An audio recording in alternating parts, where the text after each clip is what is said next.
Welcome to the 52 Love Podcast, your show for 52 lessons in 52 weeks. Before we dive in, remember you can find the audio version of this episode, along with the rest of the series, on Spotify, Google Podcasts, Anchor, and Radio Public. And now, here's your host, Ms. Tonya Todd. Hi, everyone. Thank you for joining us for another episode of the 52 Love Podcast. 52 Love began as a blog series last year, 52 Love Lessons in 52 Weeks. This year, we're exploring each of those tips with a new guest each week. Today's tip is to do a puzzle with your partner, and here to talk about it is my guest, Lauren Tallman. Would you like to introduce yourself and tell us what you do? Yes, hello. My name is Lauren Tallman. I write erotica. I write some civilian, but mostly erotica. It's just too much fun not to. I've had several books come out, How to Have an Affair and Not Get Caught. Recently, it was Harem of the Dragon, which has gotten complete 5-star ratings on Amazon. Several books coming up. And by the end of the year, hopefully, the Erotic Tales of Rennie. I founded the Erotic Writers Group of Las Vegas 7 years ago, and very soon we're putting out an anthology of their stories. Plus, after that, there'll be an anthology of my stories. It's been pretty busy. And it's really tough thinking about sex all the time. It's really tiring. Gets tiring after a while, but it's lovely. I love it. What a wonderful problem to have, right? Oh, yes. Much better than other people's, yeah. As a wise woman once said to me, these are your problems? Yep. So this week's tip was doing a puzzle with your partner, which, may not be considered too racy, but there are ways. How did it go with you? Okay, I think this was the closest we got to a divorce, like in 50 years. But it's the opposite of what this show is supposed to do. I was sure in the beginning, I was sure we were never going to make it. Now, as I said, we're married this year 50 years. That's amazing. This is not a small accomplishment. I know that. And I said, okay, we have to do something. And my husband goes, okay, what? And I said, we have to make a puzzle. And he goes, I don't want to make a puzzle. Why should I make a puzzle? I said, Tonya said we have to make a puzzle. We have to make a puzzle. So okay, we put this out. And well, he said to me, why do we need this? And I said, well, no, we should communicate. We should see how we react to one another, how these things work together. And as I'm speaking of this, we started to smile, and we got it together. 50 years don't come easily. We got it together, and we really laughed it off until we started doing the puzzle. So, okay, let's do the frame. And we're working on the frame. Now, here's someone who didn't want to start. And here am I going, yeah, we have to do this, And about 3/4 of the frame, I'm going, okay, well, we've done enough, right? You want to continue tomorrow? And he goes, no, this is really good. Let's keep going. And I did. Well, he has staying power. That's good. Oh, no, cut that out. Okay. And what happened at the same moment, I realized something. I said, okay, and I kept going. He didn't think to do this, but he did do it. And I suddenly thought, look how we blended. And I thought, it's like the damn puzzle. You have so many pieces. You have so many, and they look like they're going to be all right, and then they aren't. And you have to change it, and you have to work with it. And this whole realization is coming to me while we're doing this puzzle. Look how different we're completely different. He watches soccer in the living room. I'll watch a black and white 1940s movie in the bedroom. 2 televisions, 2 blankets. That's how you keep a marriage going.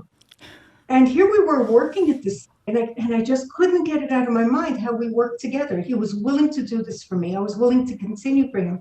At one point, he turned his head and he goes, you really have no patience. I said, I would burn each piece and throw them into the fireplace. I have no patience for this. But we kept going, and I still can't get the damn birds, and he got all the limbs, and I think it was more shocking. I can actually say the word is almost shocking, how we realized we blended. Sometimes it works, sometimes it doesn't, all through the years, but somehow you've got to make it blend, and it does make the whole picture. Right, you shift, you pivot, you try another piece, and eventually you work it all together. And sometimes you have to accept that the pieces don't fit. Sometimes you have to say to yourself, I don't want to. Here, if it wasn't for you, I wouldn't be doing this puzzle. Here I am doing this puzzle, and he said, but let's keep going. And right away, without thinking, I thought, no, he wants to do it, we'll do it.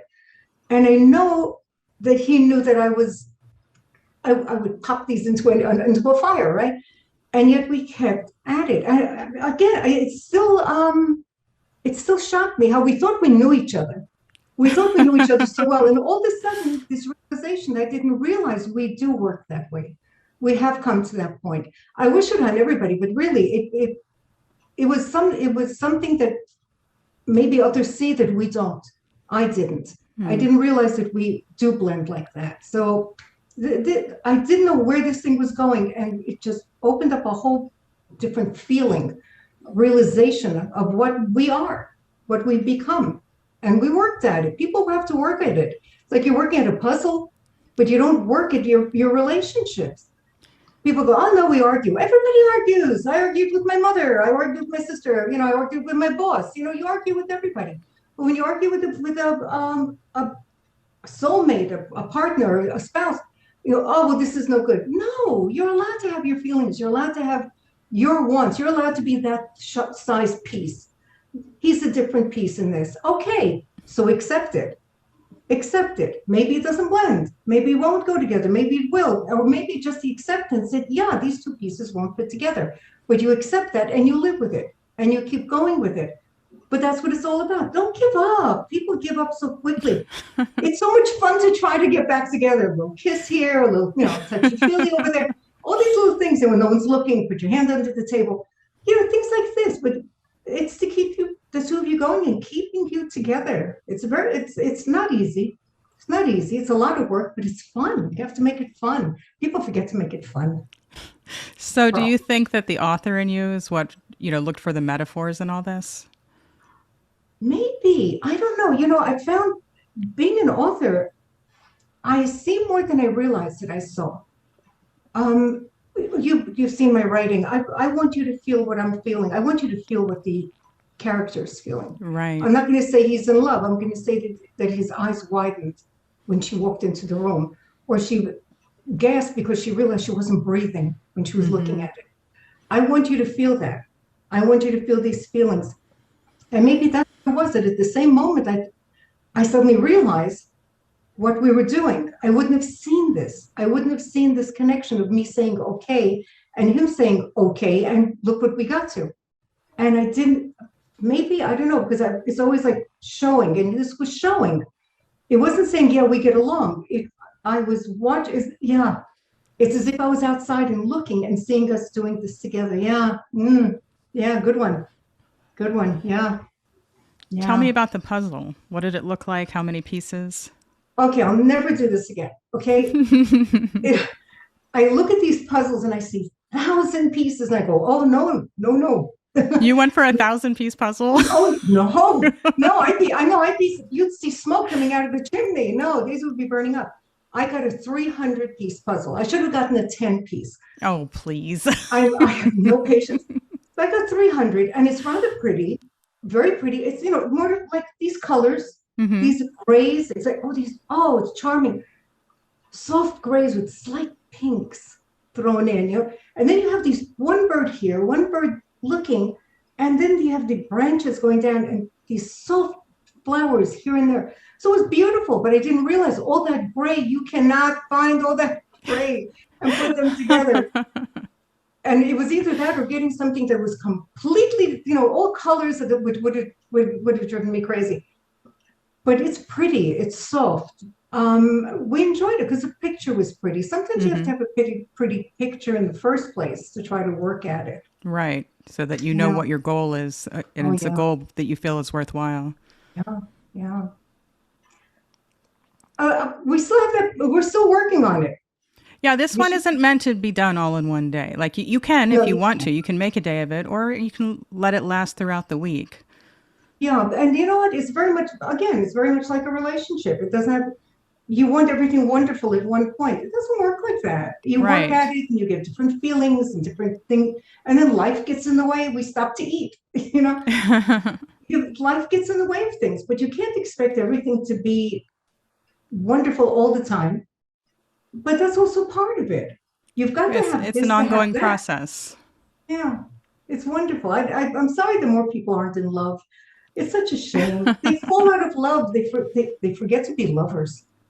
They can be lovers. They could live together. My husband and I only knew each other 7 months, but it was remaining lovers all the time after that. Mm-hmm. People say, okay, the minute they get that paper, their marriage certificate, yay, which they never look at again anyway. And all of a sudden, I'll call him tomorrow. I'll see her tonight. Before, you would have driven a half an hour to see them for those 5 minutes where you could have gotten a kiss. And then that's gone. I worked with someone, he kept saying, I'll call my wife later. And I said to him, no. I said, I'm holding the phone. Talk to her. When I finally met her, it happened to be at an office party. Her parents were there. And when she turned and she realized it was me, she introduced me as the woman who kept her marriage going to her parents. And I said, what? And she said to her parents, because of her, I can speak to him, because he was always so busy, but he put that ahead of his family. Mm-hmm. And I would tell him, I said, I'm holding the phone. I'm not letting go. Over the years, I've heard you give little bits of advice to people, and a lot of times those little bits find their way into my books, into my stories, because I just think that, that's really brilliant. I'll have someone, remind them of this or give this suggestion. So I can see how you would keep people together, which is funny because you have a book, How to Have an Affair and Not Get Caught, but you've even discussed how to incorporate that. Yes. How to incorporate that into your own relationship, because you can have an affair with your spouse. Absolutely. I had once called my husband and I said, let's have dinner. And he was in one part of the country, actually. He was in one part, I was in the other. And I said, well, let's meet in this place, a beautiful place, restaurant. I said, but you know what? Don't park at the restaurant. Park around the corner, because there's no room at the restaurant. Well, he parked around the corner right next to my car, because I met him right after work. Mm-hmm. And when we get to the restaurant, there's not one car in the whole parking lot. And he's looking, and I'm like, okay, let's go in, let's go eat. And he said, why did you want to eat here? And I said, well, I have ulterior motives. We ate, and as we're going back to the cars, I said to him, don't go to your car. And right next to the place, I found it was a no-tell motel. And I worked with pilots, and I have to say, they were notorious. I said to him, do you guys, we're so open. I said, do you guys know a place? They go down the street, turn left. Do we? Oh, and we got there, and he, okay, this is our relationship. We got there, and I said to him, I'm taking you, I'm having an affair with you. And I took him to the place. I had no idea what to do, right? And he was so good. He stood on the side holding my little bag, because I had my little stuff in it, things, right? And I walk up to the counter and I give the man the credit card, and he goes, and I thought, oh, paper trail. I was learning it's all research, huh? Yeah. And to say the least, it was wonderful. We had a great time. We had an affair, and I've done that a few times where I surprised him. Why not? Oh, right. It's wonderful. It's wonderful. What better person to have an affair with, right? And you know each other, you know your limitations, right. And the older you get, those limitations. There are things that you go with the flow, but it's so much fun. People forget they have to kiss we kiss. Oh God, I once said to somebody, if I kiss people as many times as I kiss my husband, I'd be in jail. You don't leave the house, you don't come back without kissing. Speaking of kissing, show us the cover for your new book. Yes, I know. I go into relationships because I'm really big on that. Okay, ta-da. This is my baby right now. Yeah, look at those lips. This is my baby. They're just lickable, aren't they? That's the honey. And when you get, if you get an autographed copy, you get honey with it. You get the honey is sent to you. I love this book. I love it. I've written many things. I've enjoyed many things. Sometimes I read certain things back and I think, how did I write that? But this one, from the moment I started it, I knew this person. I could see everybody around him when he walked. Okay, it's in 1400s, China, Forbidden City. Here's a young boy walks in, is sold by his father. Mm-hmm. His father becomes rich with this. You forget about him for a while. And here's this young boy walking into this palace where he was this poor thing having fun. having a great life. He was a little bit different than his brothers. His mother, you felt that his mother loved him more. But here, all of a sudden, the day he's sold, he also becomes a eunuch. And he's all of 17, and he's told quite quickly that because of his strength and yada yada, he will one day be the chief eunuch of the harem. Now here you have this young boy. Who is he? Where does he come from? How does he react to all this? His strengths, his fears. And what does this have to do with erotica? Because he has to learn about women.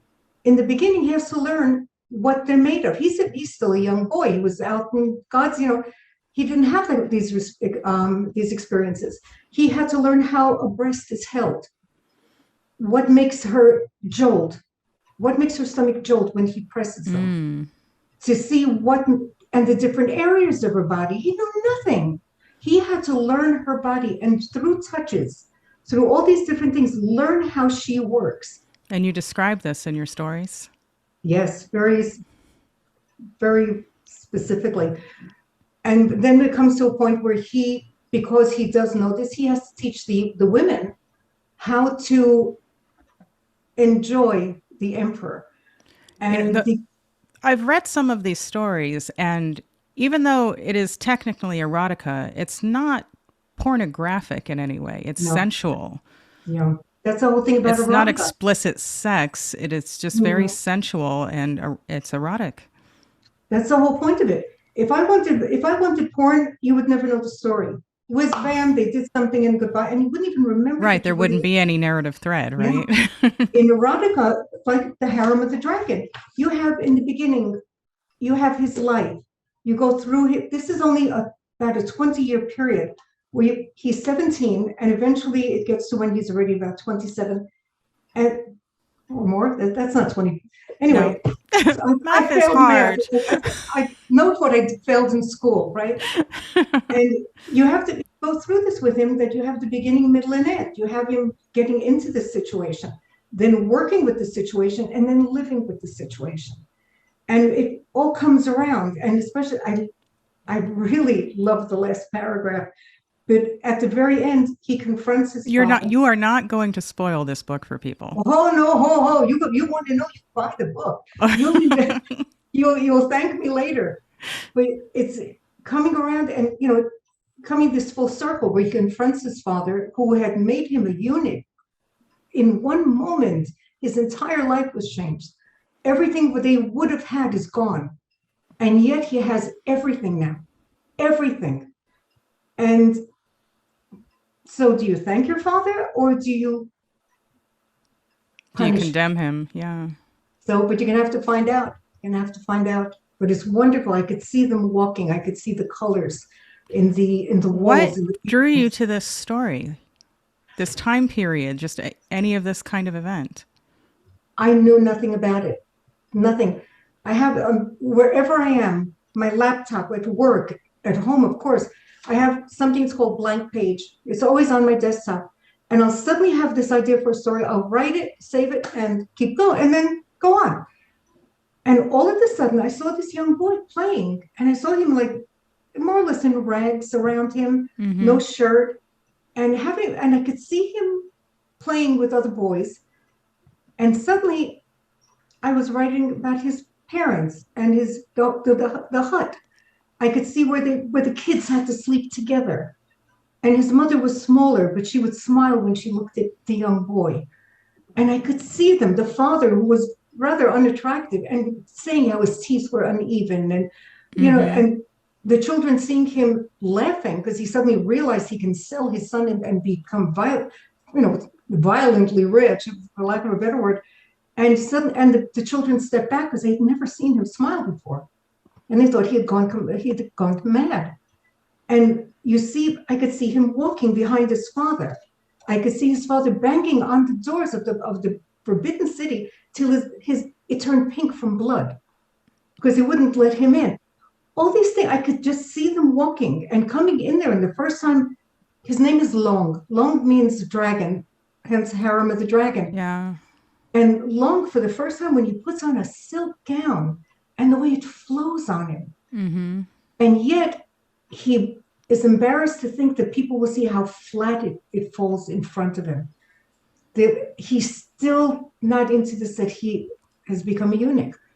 And yet, at this point, the person who was his mentor, Physician Long, there was a physician named Physician Lee, and there was a physician Lee then. And Lee says to him, he's telling him, get up, you've got to do this. And he says, Long, come with me.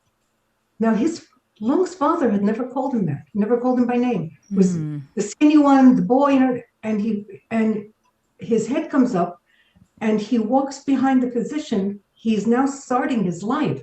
And all the servants and the slaves, everything, they're all bent down. They can't look at your face, right? And he thinks it was better because they wouldn't see the tears running down his face. Oh. And I wanted you to feel this. I wanted you to see it. And then you have your parts of erotica. The way he has to touch them, the shapes of the girls, the shapes of their breasts, the games that they play. Oh, they love the games. People say, gee, wasn't it hard doing all that research? No, it was great. It was wonderful. I had to look up what sexual games they played, items that they used. What did they do? How did they do it? What did they call it? All these different things. And it was amazing because you'd see the emperor at that time, this emperor by chance, he only liked girls from 13 to 16. That's it. You were 16, you're already too old. And here's Long trying to teach these young girls how to react and what to do, and even how to fake it, because he tells them specifically, if you don't please the emperor, he'll throw you to the dogs or have you killed, or God forbid, sent home, which was the worst thing that could happen. It was too much shame of the family. And he had to teach them. He would say, learn how to moan louder. Touch the emperor when he allows you. Do it this way, do it that way. Oh, and I had to look up these positions. Well, some of them were cool. What are you doing in there? Research? Oh, yeah. Oh, gosh. I'm not ashamed to say, I'm a grandmother. They're wonderful. And they walk in and they stand here and they go, oh, can we use the computer? And I go, no, I'm doing something. And you see them looking at my bookcase going like that. And they go, seduction? I go to your mom. Go eat something. Vaminos. I said, that's my research books. And they all went, walked away. But you'd be surprised. Most of the things that you read now is very contemporary. But does your family know that you're an author of erotica? Yes, they knew right away. At the end of the year, oh God, I'm waiting for the next book, the Erotic Tales of Rennie. I had written this a long time ago. It was my first real step into really a book of erotica. And again, I love the story. I love the young girl. I love the way she opens up like a flower in her thoughts and everything she does. And I didn't tell anybody. And what I did was, because I was in Israel and Europe is a step away, so I sent it to Virgin Publishing in London. And they asked me to come. I came there and everything. They wanted me to do ridiculous changes. And I said, look, I'm not dying from hunger, so I'm not going to do this. And of course, I got stuck with the book. But that's not the point. I wanted the book to be mine. I didn't want it their way. The first 5 pages and the next 15 pages. It is challenging for authors to stick with it and not make the changes just to get published. I mean, you have to decide each author has to decide for themselves whether the changes are worthwhile, or if they think that they make the book better, or if they feel like it steals their voice. And it is commendable to be able to stand up for your work, especially your first work. Thank you. But you know what, I was in a writing group there also, and people from all over the world. Oh, Belgium, Australia, and even Israelis who knew English that well, but they were writers. And I thought, when you first walk into a group and you go, I'll never write like that. And you sit back and you think, I can't do this and I'll never be able to do it.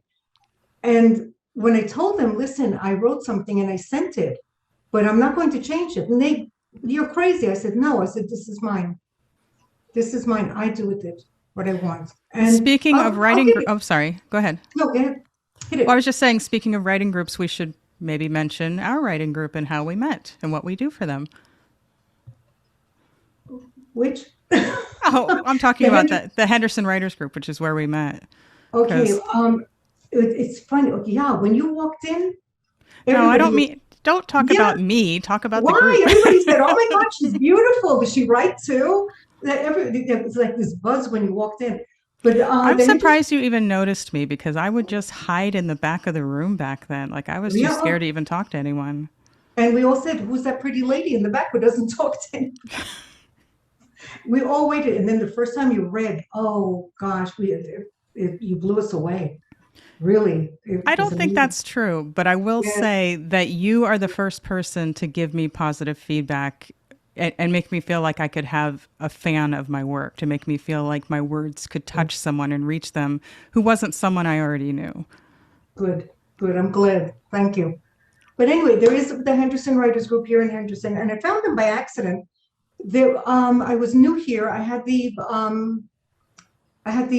affair book because this one is a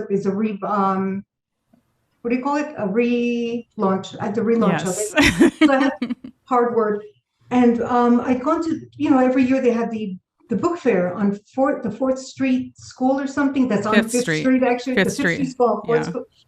And I got a table, and I walked around thinking of seeing what other people writing here. What are they buying? What are they doing? What are they speaking about? And I make this whirl around, and right in the middle is this table of the Henderson Writers Group. And I thought, well, they must be something. They were right in the middle of there.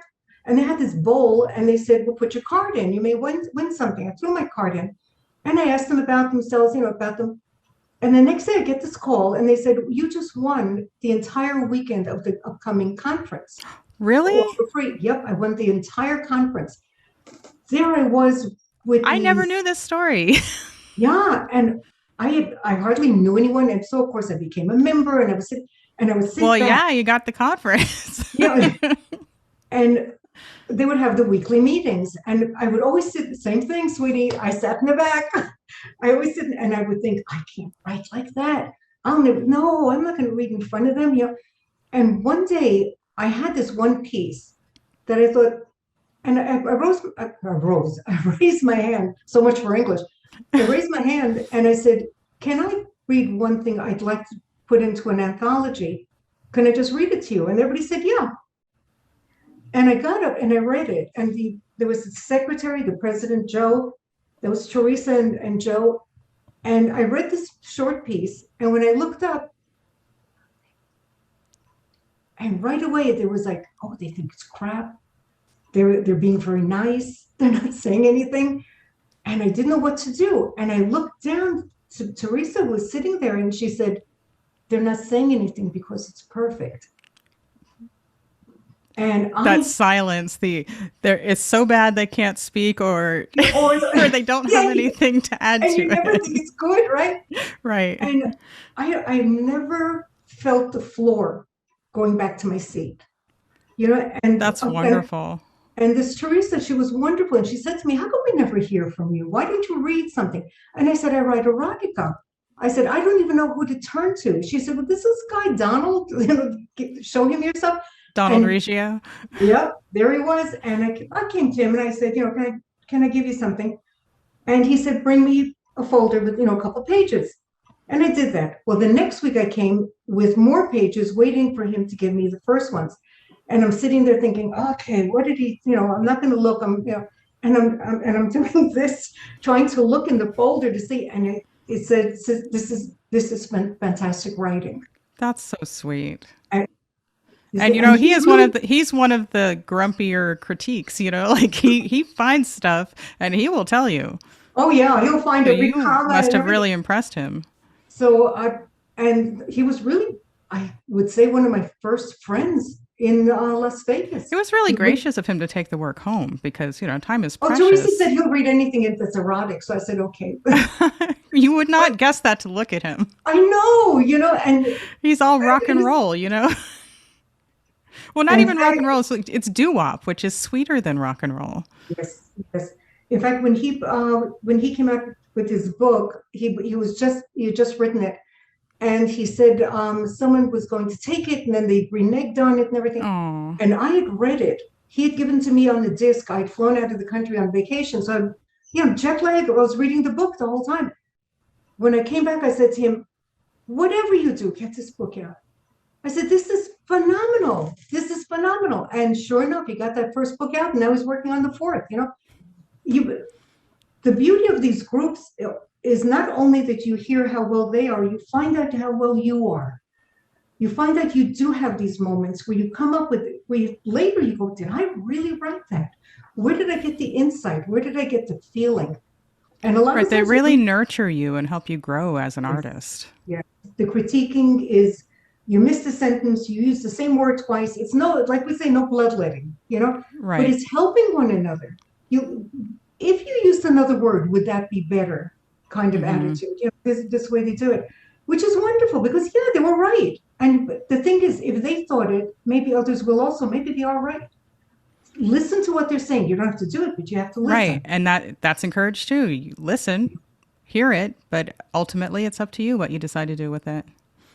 I have my own writing group, the Erotic Writers of Las Vegas, which I started 7 years ago. I founded it 7 years ago. I had no place to read, and someone said, start a group, and I did. It was that simple. And one day I'd written something. I had been in a hurry, and I was supposed to just and here everybody was so encouraging all the time, And as I was reading, I thought, no, I was in too much of a hurry. I took my copy because everybody would get a copy. And I ripped it in front of them, and I said, throw it away. It's no good. And they looked at me and they said, well, it's not like your usual writing. I said, right, it's not. Throw it away. And you have to do that as well. You have to know where you don't be so arrogant. You're not that great, kind of thing. And it was no good. It was total crap. Nobody's work is perfect. What can I say? The writing groups help. Without a doubt, they help. They give you information. They do all this, but you build and build. You can't be that smart. Is that we just had the conference, the Las Vegas Writers Conference, which, trust me, I don't know how you do it unless you're flipping it with the wonderful help of other members like you. I'm sorry. Did you just win the Founders Award this year? Yes, I did. Thank you. Yeah, that's already getting a frame. So I do believe that is evidence that you were essential to the process this year. You keep making me want to say yes, but look, we work as a team. Right. And the team works together. If you called me and you said, listen, I already knew you needed something. Yeah. Okay. Staying up till 1 o'clock in the morning, getting all the names in, right. Doing it because it was part of the conference. It was working together to do it. It was a pleasure, but the conferences is like this last conference also. When we went, I was in a class every hour.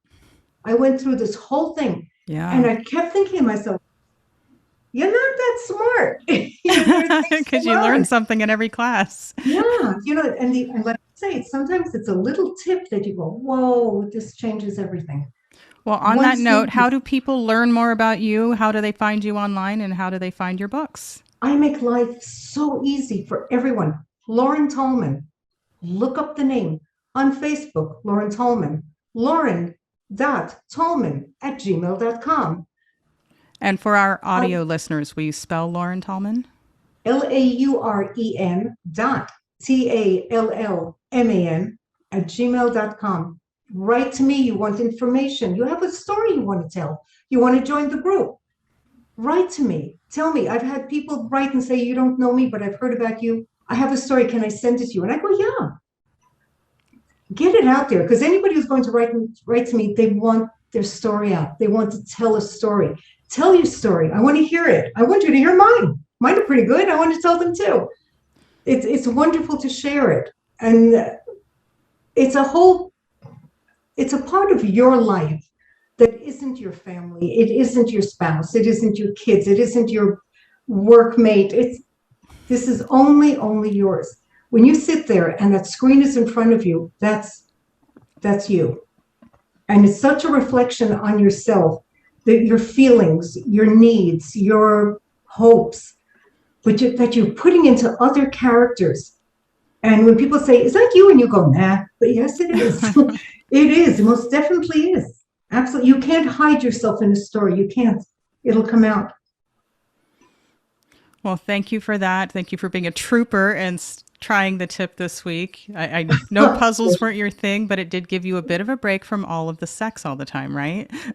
Yeah, thanks for that.